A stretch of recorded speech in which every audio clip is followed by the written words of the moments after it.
Thank you. Bill, doesn't that sound good, Dr. Gea Gort? Thank you for the introduction. It's really good to be here. I will talk today about BAM in the city. I'm really pleased to be here. I'm from the Netherlands, and I was for 30 years, very involved in my home city.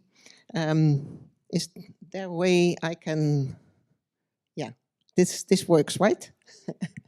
So I will talk about how can BAM look like in the city. I will talk a bit how I got involved. What about you in your city, in your environment, and God's life? And through it all, don't despise the day of the small beginnings. I really feel that's God speaking to you. And you know, I recently became doctor. Oh, I turn it off. This, yeah. So how did I get here? Just to let you know, I didn't come just for you. I'm sorry. I have a son living on Vancouver Island. So I've been here, and that's part of the joy of being here. My discipleship training started on mercy ships. The anastasis was actually in this environment around 30 years ago. And so 9 years, my husband and I, we lived on board mercy ships. And I think that partly helped me to get excited about BAM. Because on the ship, 40 nationalities, 400 people, it's about the two hands of the gospel. I did a discipleship training school, but you know where I really got discipled? While working, while on the work floor, while doing things together. On the ship at that time, no air conditioning. It was, my husband had the best years. He was up there, you know, he was a trained captain. He was out there, you know what I did? Cleaning stairways, cleaning bathrooms. My husband was a real guy of faith. He still is. So when I was 20, he said, let's plan our family. You know, here, this is 30 years ago. Let's plan our family. Let's trust God. Well, when I was 24, we had 4 kids. And I'm like, maybe there's out there some wisdom in the world how to handle this. So anyway, after 9 years on the ship came to Europe, Africa, and then we moved off the ship. And we both started Mercy Ships Netherlands. My husband was the director. I was doing communication, and as real good YWAMers, you know, you are called together. Well, on the ship, that really worked well. He was somewhere doing technical stuff. I was in communication. But in a small office, we had like 10. It wasn't the best part of our marriage life. Anyway, but part of it, coming to the Netherlands, starting up Mercy Ships, I felt a real call to the city. And you know, it's like when you're on the ship, you are out there, you meet government leaders, you meet media comes on board, you know, all kind of areas are touched. Here we are in Rotterdam, and maybe you sometimes feel that, you know, this big secular city. At that time, churches kind of being secular Western Europe, hiding in that church building, hiding. And I was searching, God, we have such a source. How can this be expressed? How can we do this? So part of my journey has been seeking, God, how are you working? How are you doing this. So from there, business as mission started. I think Vision Systems Mission Netherlands, I'm leading that with a great team. That started about 8 years ago, 2018, around the same time as you here. So how much? 6 years, I guess, yeah. So how did that happen? In seeking God, what are you doing in the city? I got an invitation, a scholarship with Bucky Graduate University, and there's a lot of theology of work. And what I learned, how is God working in the city? It's through the small stories, a lot of small stories. It's through a movement of going to the marketplace, seeking where is God working. It's about the theology of place. With me, Mercy Ships, YWAM, you go out there, projects. And here I learned to, really root and to seek what is this, where has God placed me? What is happening here in Vancouver? Learning about the place. When you learn about, your fiancé or your friend, you want to know, and your love increases. Well, this is similar to a city. My love increased for my city, and I think as you learn about Vancouver or wherever you are, how is God working here? So I learned about business as mission, and I think through reading the book from Neil Johnson, he studied with Bucky, did his dissertation there, and I fell in love with the concept, or fell in love. It was a deep conviction, something to do with it. So finally, I started doing a book also on business as mission, as you can see here. And that's how Business as Mission Netherlands started. Before doing the international book, I did the Dutch book, and with both stories and mindsets. So the stories trigger our imagination, like you hear from Bill. That's like, oh, is this how it looks? That maybe can be applied in my context. But at the same time, we need the mindsets. We need the thinking, hey, what is beneath it? And I also grew up at a real business family. My dad is a real entrepreneur, so I think it just fit.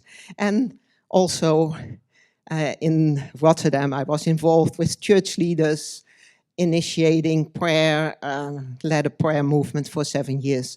But these pastors were like, what do we do with this lady? So I feel much more home with in the business community. What is BAM? We heard already several great things, so I can quickly skip over this. But BAM is part of a much bigger movement. It's the holistic mission, what we heard talk about. It's you younger guys here, girls, it's kind of obvious. We come from a other century. But, the purpose in our daily lives and how God loves justice, the justice movement coming out. And also that it's about transforming, individuals, evangelism, but also about our cities, our neighborhoods, and renewing structures. It's from aid to empowerment, all these things we've heard about today. I want to give you some examples of, hey, how can that look like? I'm a storyteller, I'm the I did, besides studying theology, I studied journalism, so I love sharing the stories and hearing how is God doing this around the world. So an example of an evangelist is this baker. You know, I was at his factory, he owns several bakeries. There are scriptures all over the wall. And it's just his personality. And he experienced miracles weekly with clients, with people, that's the suppliers. But then, so he is an example of someone who really has a vision for the transformation of the individual. But it's also about neighborhoods. Bill and I went to Harmon, did a podcast with him, and he has been living in this challenging neighborhood for like the last 12 years or so, and involved. But then several years ago, he felt God guiding him to start a printer shop, a lunchroom, actually also bike delivering. In Holland, we are a biking country, it's all flat. And so delivering packages. And he said, my lunchroom is now my human resource center. He has like 80 people doing the deliverance from the bikes. But the thing is, he is this Bill Job in the Netherlands. He's so alive. And so even the government, our secular government, they are like, yeah, we need more places like this. And Harmon is, yeah, we need Christ in these places. So it's the neighborhood. And in his shop, there are people from working with the printing, folding printing stuff, and from all nationalities, from all backgrounds. And it's what I shared, seeking how does God work in cities? How can he transform? That's such a, here business as mission people, they go out there, they seek, hey, where are the people who need Christ? Then Ruben, he was speaking at our last Business as Mission Congress in the Netherlands. We always have 2 days in November. And he's a son of a missionary. His parents were called to Brazil. And he came back to the Netherlands as a young guy, studied. And he really feels a call to renewal structures. And he 30 years ago started in the food, and he felt God say, hey, a calling, you have a calling for the whole food industry, where his factory makes biological things, but he also has a vision to work with the supermarkets in the Netherlands. How can we bring health, bring renewal in structures in the whole food factories? And I'm so encouraged by those stories. It's not quick fix. What we heard from Bill, how he long-term was involved with Lena, the lady in the wheelchair. And it's the same business. It's not like a project. It's a long-term commitment. Another example is empowerment. How it's something like a prayer movement in the Netherlands, in my city, Rotterdam. They started this teaching, how can we help migrants with an entrepreneurial gifting to start businesses? BAM and church, that's another whole area that we see develop here. I'm so pleased to have 10th Church here. We were having a lunch yesterday at their place. How that's our aim in the Netherlands, that not only business people are having a broader vision, but that also churches see the potential of the business as a gift. I always say, entrepreneurs see possibilities, they can create them, they can, if they have some business mind and some advice, can sustain it? How can this gift be used in God's kingdom? So this is actually not in the Netherlands. This is in Fresno. Would be a great guy to invite at one of your events. Randy is one of the bottom one examples. He started a social network of social business in the city of Fresno. And just to see that it's happening all around the world. This is church planters in the Netherlands. The whole church planting movement in the Netherlands starts to embrace business slowly but surely. Because they see, hey, this couple, they are leading a national network, and they first moved to their neighborhood 2 years, try to connect, try to start something, and then they, together with business people, they started a lunchroom, a hairdresser shop, and a used clothing store. And it's such a connection with they say, it's a natural connection.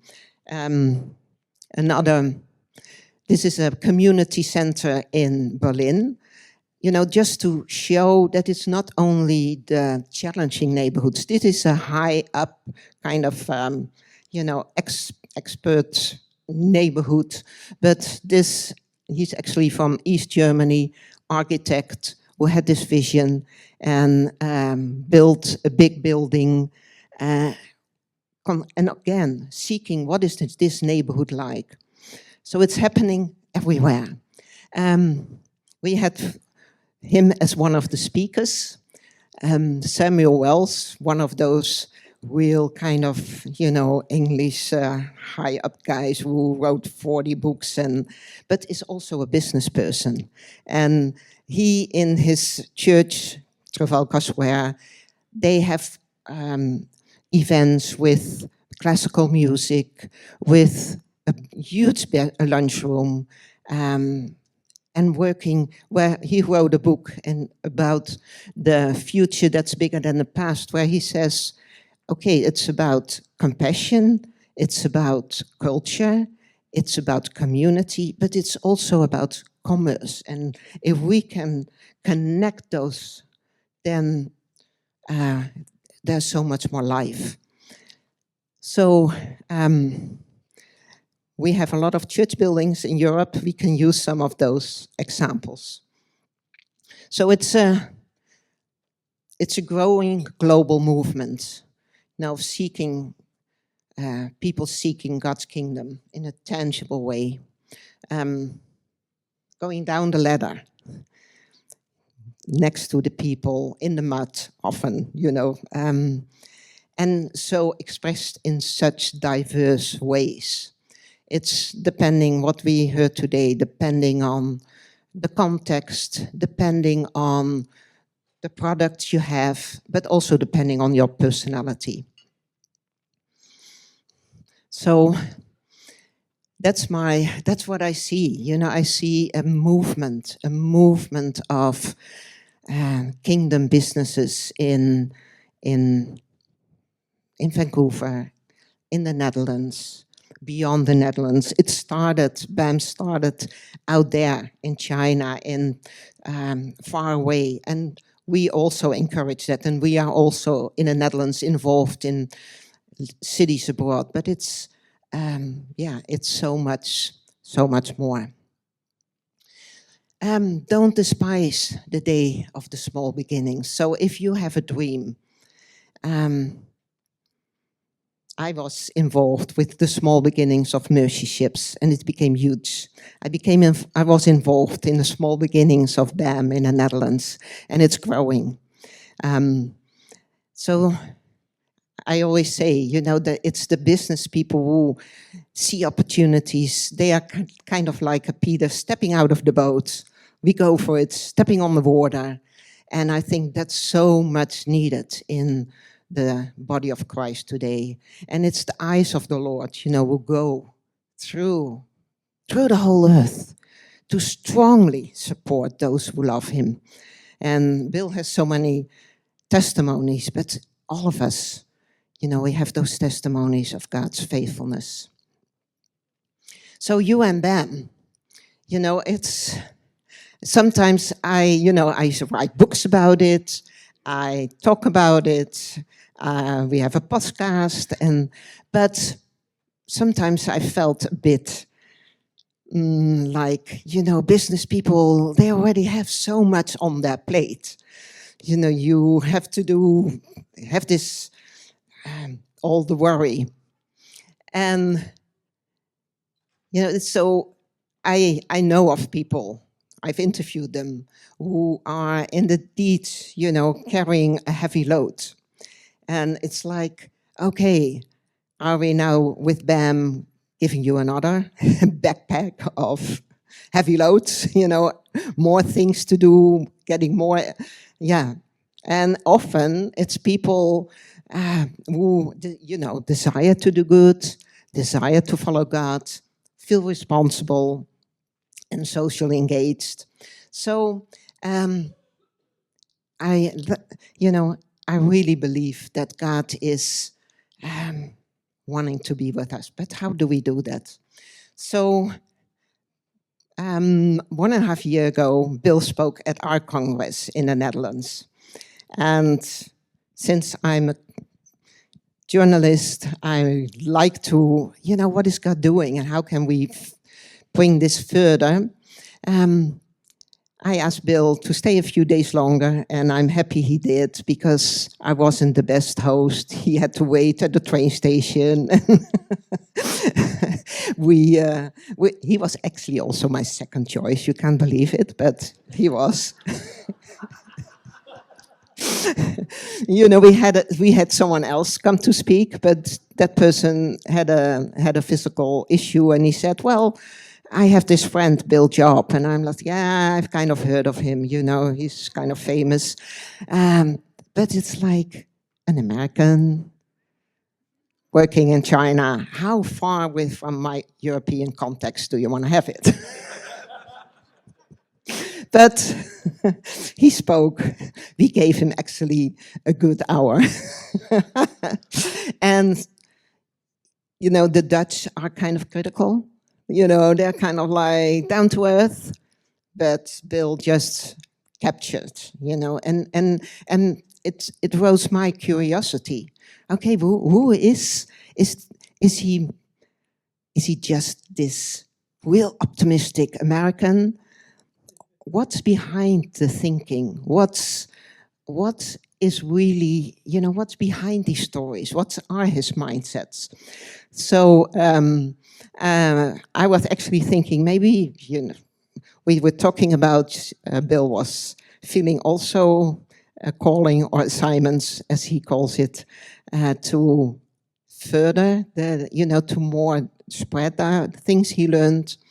So we started a podcast. At first we thought a book, but as you hear Bill in just the way he talks, how can you write that in a book?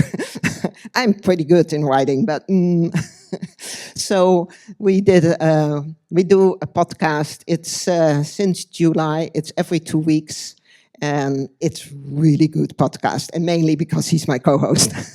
And I'm Dutch, so I can ask pretty blunt questions. And also, from that, we developed a training. And actually, today, here or in Vancouver, we are launching the official launch. And it's about, so I'm seeking, Bill, what are the mindsets behind it? And you heard already what Bill said, the serving instead of, or abiding instead of serving, and it's about his business.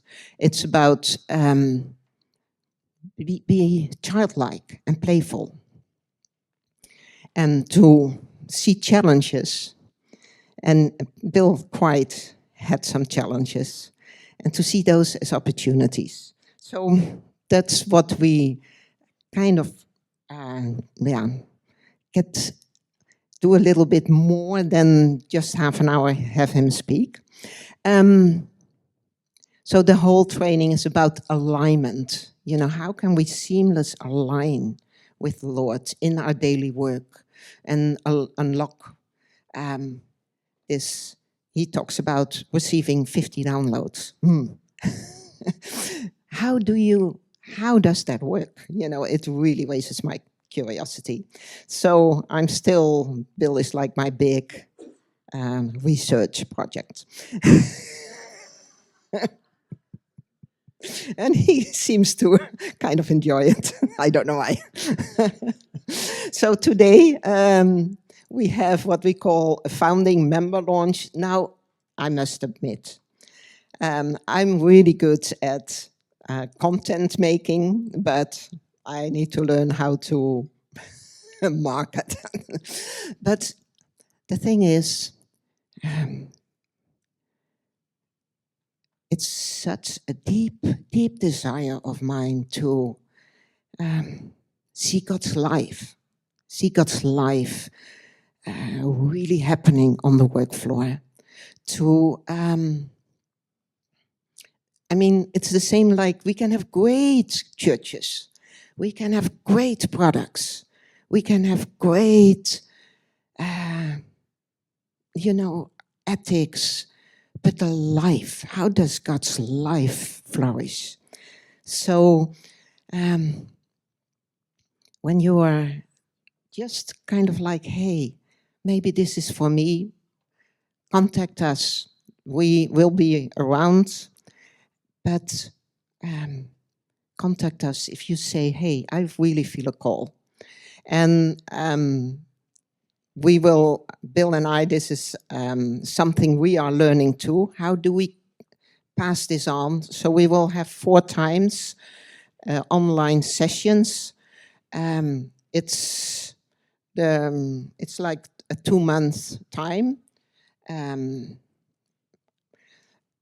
It's basically trying to 35 years of this kind of experience, bringing it in an easy, digestible manner. So there's a lot of videos in there of Bill's stories, but then also fleshing out, okay, what's the mindset here? How can life happen on the work floor? So I think I'm pretty good in time. It's 0. Yeah, you're sitting in front of it, Mike. I said, is the clock easy to see? He said, yes. Then he sits in front of it. That's good. Thank you so much, Gea. Let's give her a round of applause, please. Fantastic job. Thank you.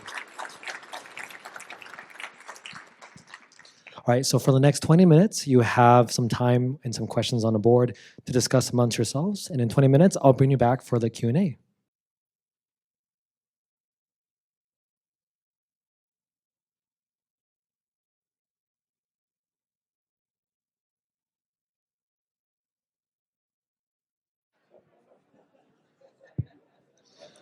Hello, everyone. I'll give you a quick moment to finish your conversation.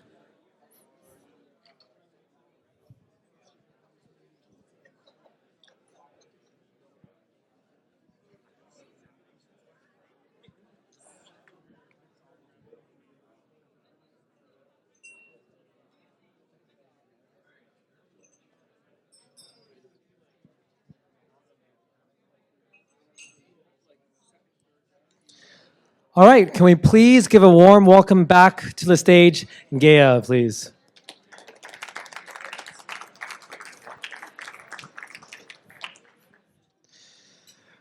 All right, here, let me pass you a mic. Thank you so much. Would you like to stand or sit? Yeah, let's stand. Let's stand, yeah. I don't know about you guys, but I'm trying not to fall asleep. I know it's way past lunch, but the carb rush gets me every time. All right, so same thing as before. Sam's going to be walking around with the mic. Put your hand up if you have a question. Sam will come to you. But let's kick things off with some questions. Okay, I'll hit you with a quick 1-2 combo. So what I really appreciated was the adventurous life you've lived. I think being able to, whether it was on the Mercy ships, starting BAM Netherlands, even just your relationship. And so it seems as if there's lots of challenges throughout the way. So I guess my biggest question right now, what's the biggest challenge you're going through right now? or the biggest challenge that God's seen in front of you? Right now,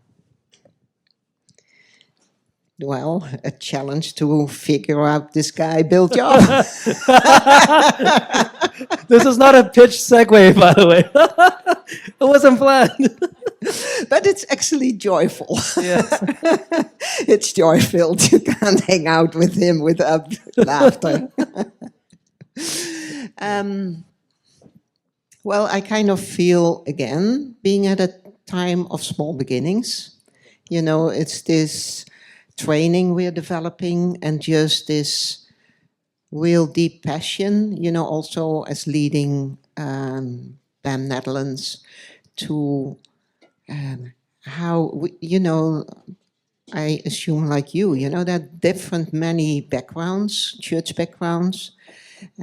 So we introduced also the prophetic within the business community, and some are going like, what's this? We have a good podcast with how that works, prophetic and business. But we have the, you know, the Dutch Reformed who can be, you know, critical thinkers, and I'm happy to have them on my team. I'm really happy to have them on my team. I actually invited one of those on the board.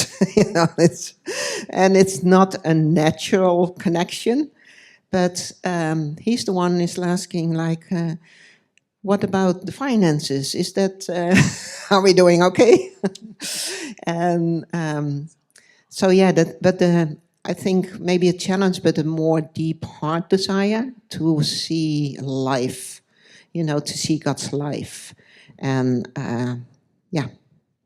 I love that. Thank you for that. So we have a question right from the front.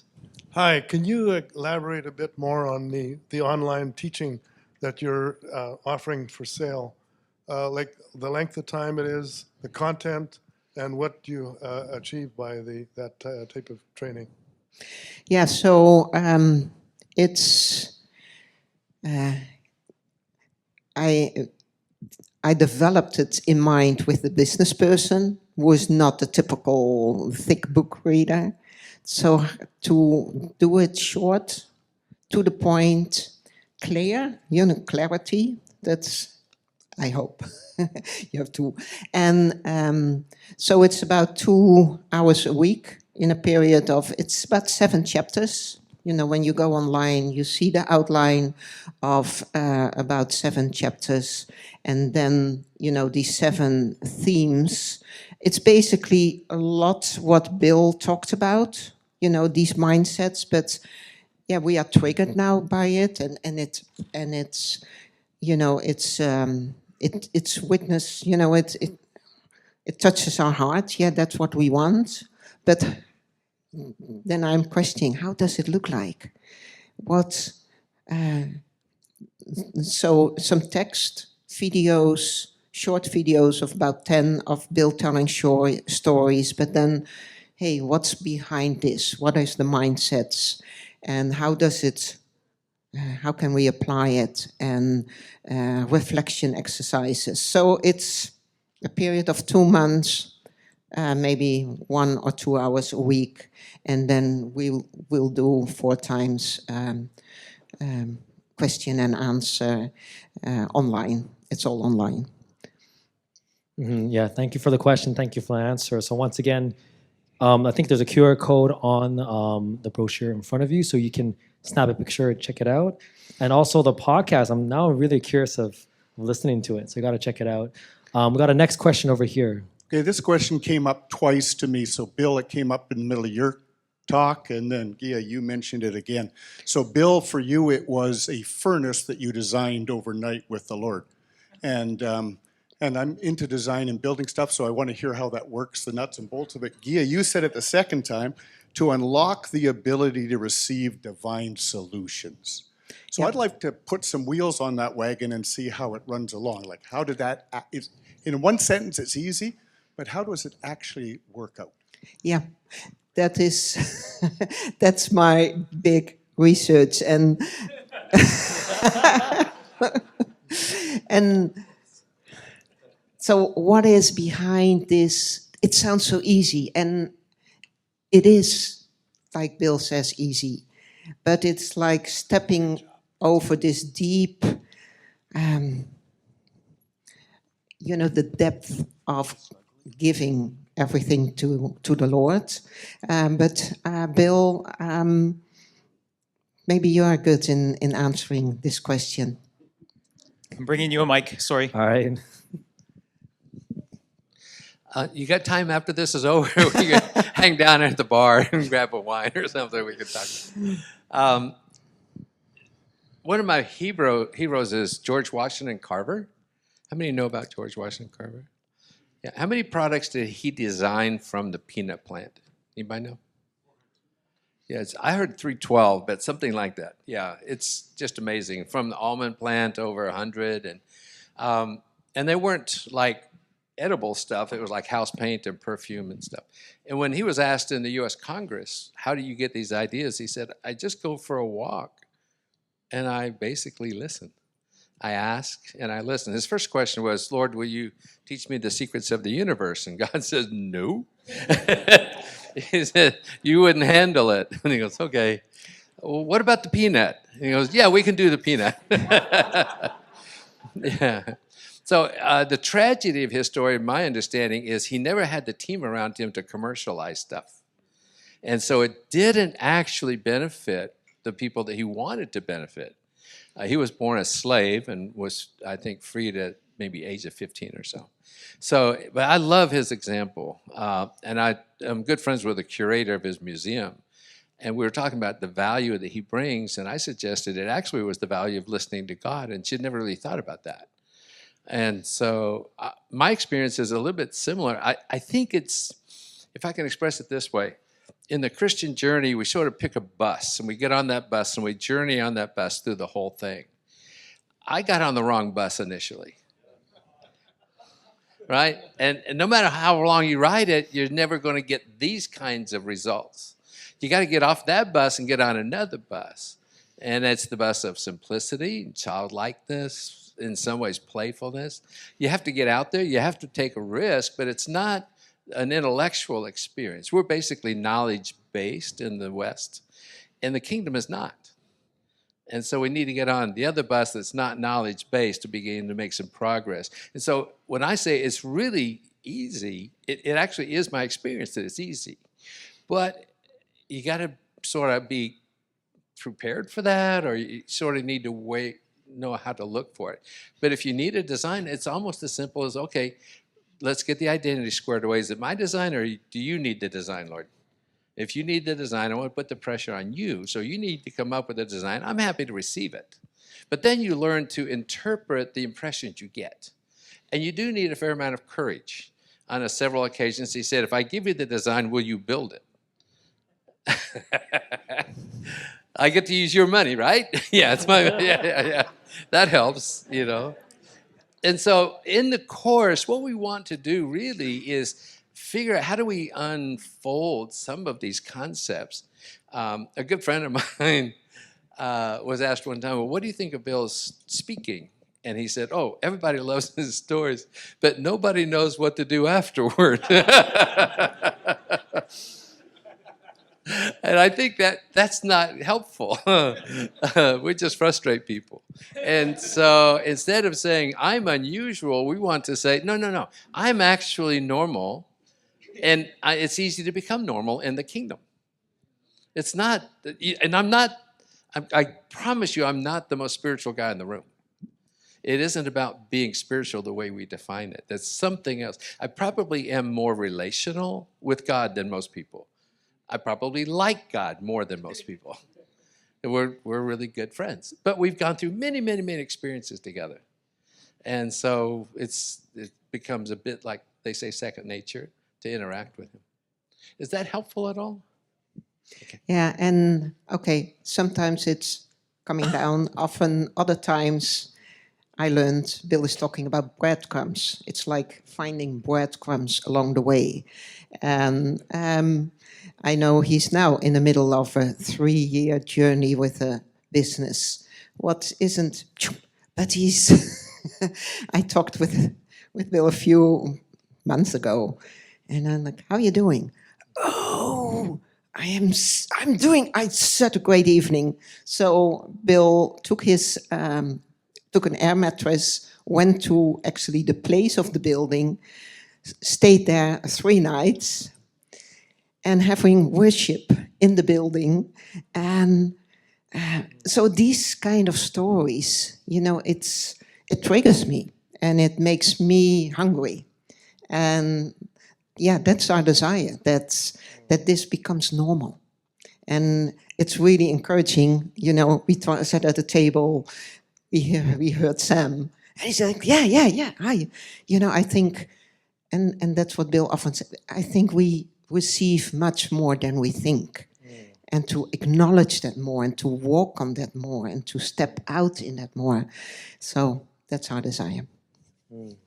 Yeah, I love that. And when you're talking about the wrong bus, I think it's very easy to get on a wrong bus, especially if you're in Europe. I'll share one quick story on that. I was trying to get to Austria. I was trying to get to Vienna. So I saw something that said like Vienna, Austria. I was like, okay, cool, let's go to Vienna. So I got on. I fell asleep and I woke up in Slovakia. I'm like, oh, whoops. It turns out that was just the name of the station I was at. It didn't happen once. It happened like 3 times. So each day I would wake up in the wrong city, or you could say the right city, as God intended. But I think physically I went through it. So I'm like, okay, maybe I don't want to do that. But spiritually, we're going to be doing that a lot. So thank you for that reminder.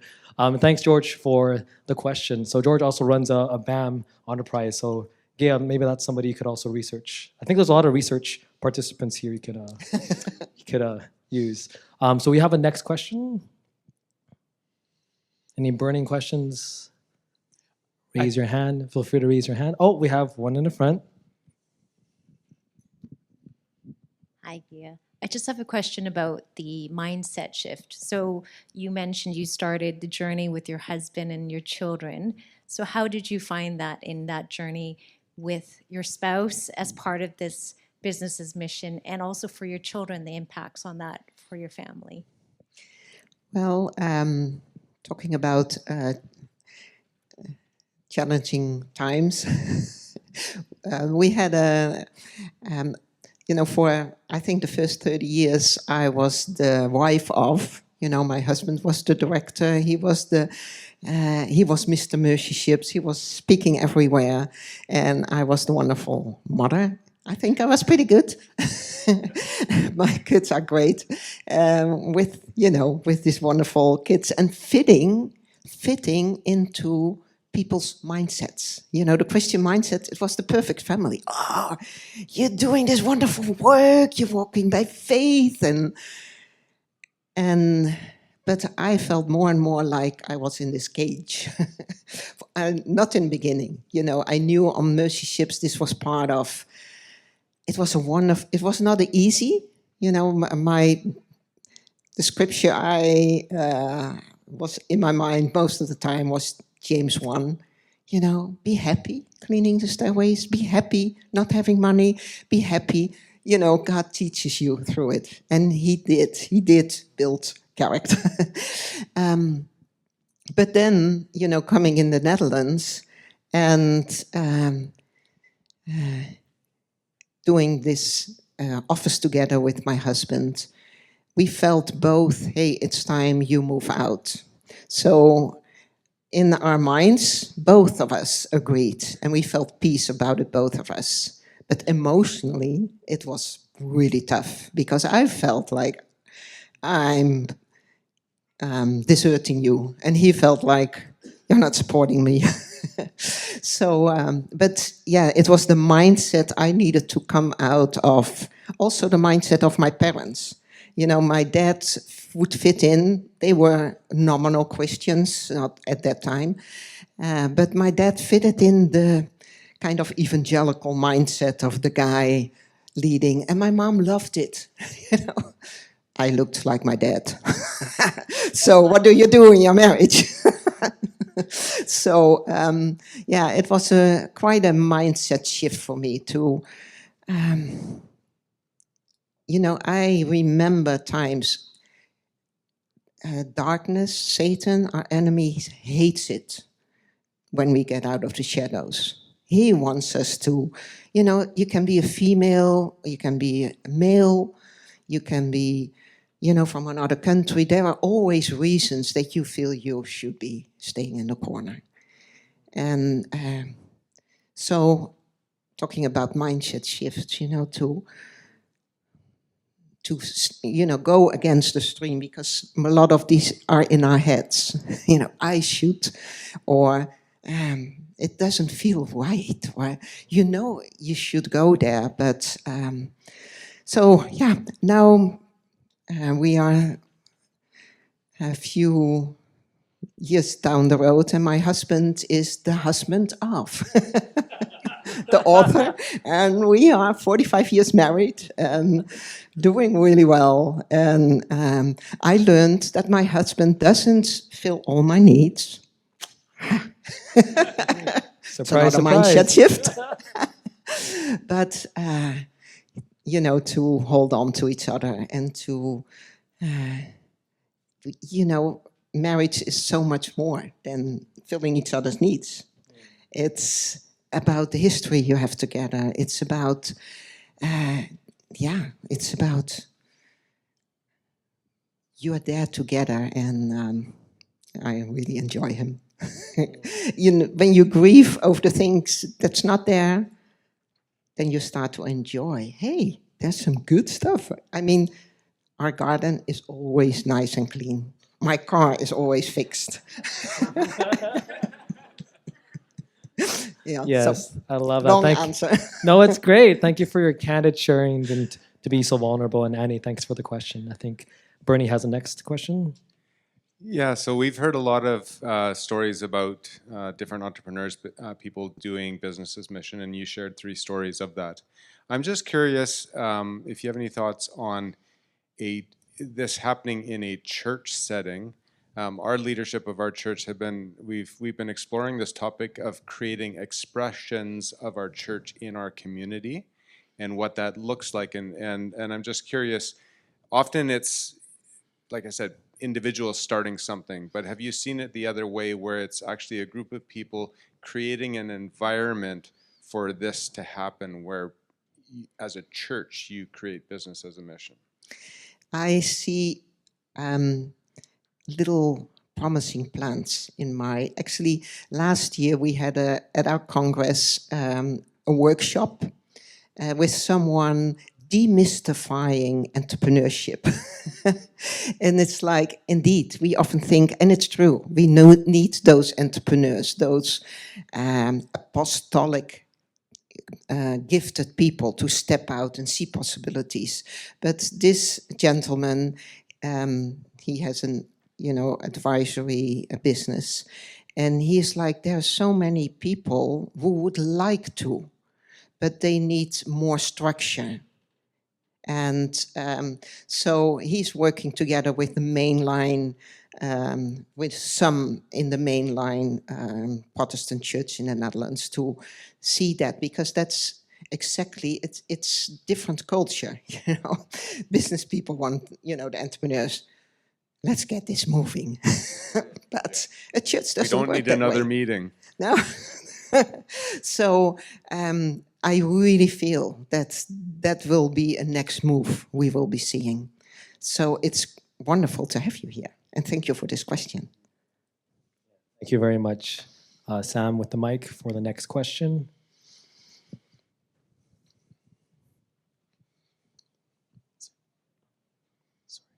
Is there a hand up? Oh, right here. Sorry. One question I had is so I'm an entrepreneur, I like to think private sector, but I'm also just wondering, what is our role in the public sector? Do we just forget politics, right? Give to Caesar what is Caesar and God what is God's, or do we actually also gotta remain, to steward our position, our influence as in the political sector as well? Or, Actually, I was my idea for actually where I met Mats Toenhaak, he was speaking last year, was at a gathering in the Netherlands, and the lady was leading it, Canadian actually, Arlene Westerhoff, and she is very prophetic, and she had this big conference where she brought together what she said, the doers and the thinkers. So the economic thinkers, political thinkers, and the business people. So Mats was speaking there, and that's where I was, oh, I need you.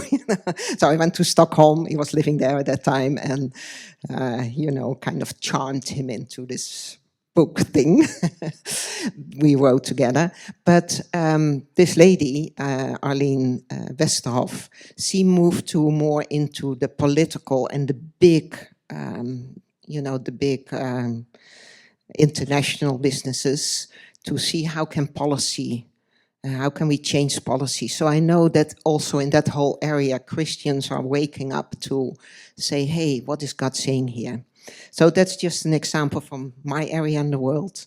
And because it was shared today, I don't know, I think it was you doing that. Hey, we need also politics. And that's part of business is, I think, an important part. And I think it has so much potential, but it's part of the whole thing. Yeah. Mm. Yeah, thank you for the question, Nathan and Gea. We have time for one last question, but I'm going to take that question. I'm actually going to invite Bill to come up. You guys have been talking about your podcast. I'm thinking it could be cool to have a little snippet of the podcast. Yeah, you guys want to see that? Yeah, okay. That's a very quiet yeah. Do you guys want to see this? Okay, yes. We want to see it. The people want to see it. Come on, let's give him a mic. Thank you, Sam.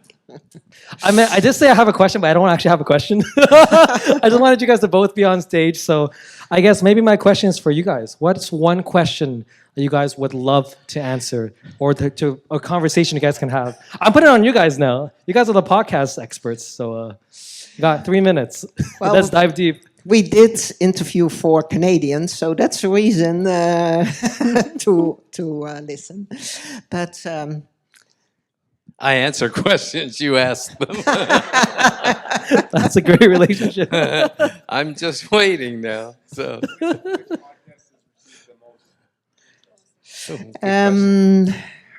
The podcast on his personality, where you heard Bill share on, so that was a more in-depth podcast on that one. The one with the prophet, we had I think the first 1.5 years ago, we had for the first time a workshop in our Congress on prophecy in business. So that was really listened to well. You don't look at the numbers. No, she keeps me in the closet, so yeah, she's running the whole thing. We had a prophet help us out, a lady with the gift of prophecy. The first time we weren't even praying about the company, but she said, I see a picture of a building. Is it 5 stories tall? Is it shaped like an L? And do you have a lot of problems on the 3rd floor? I go, yeah. How do you know that? So, well, there's a lot of demonic activity over by the elevator.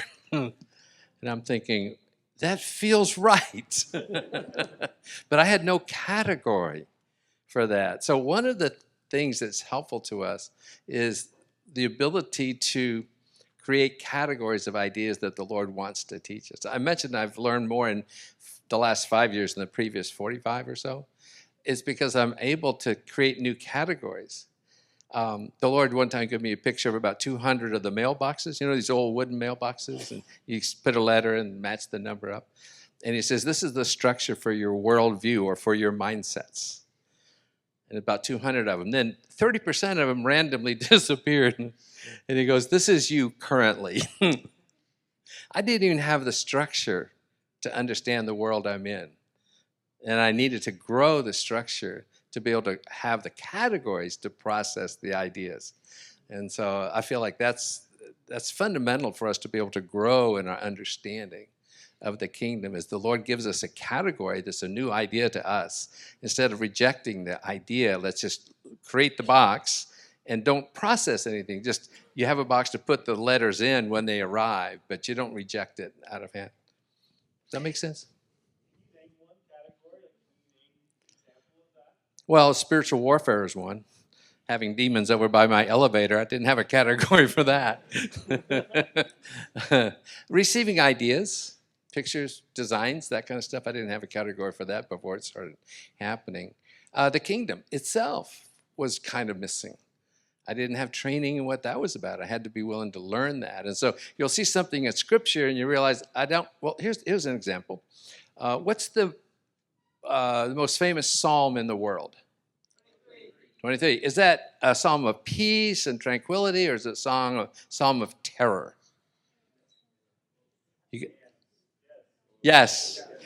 I came out of a background where everybody put that picture on the child's bedroom wall, you know, because it's kind of it's typically thought of as, oh, it's so comforting, it's so encouraging. And that's because there was one verse we don't see. I didn't see. I didn't have a category for the enemy and the warfare stuff. And so when he says, he prepares a table for me in the presence of my enemy, and I start thinking about, what is he actually saying? Well, David has killed a lion barehanded. When he says, I'm surrounded by my enemy, that's the image in his mind. I mean, it is terrifying, actually. If you're a lamb and you got to take on a lion and a bear, and I realized, okay, I didn't have a category for that kind of idea. So let's create the category, and then when I see verses in the Bible, I'll be able to put them in that category and process it. Does that help? All right, Russ, last question for you. You said 5 years ago something triggered this change from what 45 years ago and stuff you've done before. What was some of the trigger, or can you name some of the triggers or things that changed in that to move from 45 to 5? Well, I was trying to express that in the last 5 years, I've learned more than the previous 45. Sometimes it's learning more deeply. Not necessarily a new category, but you'll learn a lot more about the love of God, or a lot more about your authority. Authority is a big one. What do I have authority? How do I use it? You know, can I be successful if I don't use it? And I think the answer is no, but we had no training in that in our religious background, that you actually walk into a space, you influence a space. The space. What's the ratio of demons to angels in this space? Right here. I never had that thought before. I do now. I think we're good. That's good to know, just to confirm that. but I had a demon on me for 8 years. And wherever I went, I took it with me. You go shopping, it goes shopping with you. You go to dinner, it goes to dinner with you. And it had the authority to take away my joy, but it didn't have authority to do anything else. And then I found out how to get rid of it, and my life was different. Didn't have a category for that. Wow. Yeah, sorry guys, I'm gonna have to cut it. I know these are great, but guess what? If you want more of this, you can check out their podcast. Submit your questions, right? This is the best. Can we just give them a round of applause? Thank you so much. Thank you, Gea. Thanks, Bill. Thank you so much.